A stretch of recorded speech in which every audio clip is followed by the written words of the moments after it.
তো আজকে কি রান্না করবো সেটাই আপনাদের সাথে শেয়ার করব। তো আজকের ভিডিওটা বড় হইতে পারে। প্রথমে এখানে বললাম সবজি, আজকে এক রকমের সবজি খাইতে ভালো লাগে না, তাই আজকে বাগার দিয়ে সবজি রান্না করব। তো এখানে ওই যে পাবদা মাছ রান্না করব। তো পাবদা মাছ কীভাবে রান্না করি সেটাই আপনাদের থুকু বল মাছ, পাবদা মাছ আর বল মাছ একই। বল মাছ রান্না করব। এখানে যে কাঁচা, এখানে পেঁয়াজ, আদা, রসুন, হলুদ, মরিচ গুঁড়ো যত যা লাগে সব টমেটো দিয়ে ভালো মতন এই যে পাবদা মাছটা এরকম কাঁচা ভালো মতন কষাই নিব। কষে তারপরে আর এখানে আজকে সবজি আপনার বাগার দিয়ে রান্না করব। তো বাগার দিতে আজকে সবজি রান্না করতেছি। স্পেশাল সবজির মধ্যে আমি ডাল দিছি একটু, আর এখানে আছে সিম, আলু আর ফুলকপি আর ডাল। এটা দিয়ে যে এখন এই যে তেজপাতা দিছি আর এই যে শুকনো মরিচ আর আদা টুকু রসুন কুচি দিয়ে ভালো মতন এই যে দেখছেন বাগার দিব। এখন বাগারের সেন্টটা এত সুন্দর বাইরে হয়েছে বলার বাইরে, তাই ভাবছি যে আপনাদের সাথে শেয়ার করে আজকে নতুন খাবার রান্না করতেছি। আরেকটা নতুন খাবার আছে কাঁচকলা।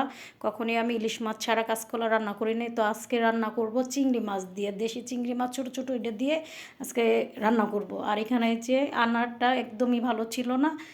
আর এই তো আমার এই যে বাগার দেওয়া শেষ, সবজিটা এখন ধনিয়া পাতার কাঁচামরিচ দিয়ে দিব। আর এই তো আমার মাছটা ভালো মতন কষানো শেষ, কারণ কাঁচা রাঁধছি তো মাছটা যদি ভালো মতো না কষাইলে কাঁচা কাঁচা একটা গন্ধ আসবে। তো এইখানে যে মাছ কষানো শেষ, আমি এখন কাঁচামরিচ দিয়ে দিলাম আর ঝোলের পানি দিয়ে দিচ্ছি আর বেশি করে দেশি ধনিয়া পাতা দিয়ে দিচ্ছি। আজকের রান্নাটা খুবই মজার, আর আজকের রান্নাটা আপনাদের কাছে অনেক ভালো লাগতে পারে। যার আমার রান্নাটা ভালো লাগলে রেসিপিটা পাশে অবশ্যই রান্না করে ট্রাই করবেন। এখন এই যে দেশি চিংড়ি মাছটা দিয়ে দিলাম, পেঁয়াজ দিলাম, তারপরে তেল, তারপরে লবণ, আর ওই যে লাস্টে চিংড়ি মাছটা ভাজা শেষ হয়েছে তারপরে একটু আদা রসুন দিয়ে দিছি কাঁচকলার জন্য রান্না করার বসে হয়েছে। আর কাঁচকলা এত বেশি মশলা লাগে না, কারণ একটু জাল হইলেই কাঁচকলা সিদ্ধ হয়ে যায় যে একটু হলুদের গুঁড়া আর একটু মরিচের গুঁড়া দিলাম।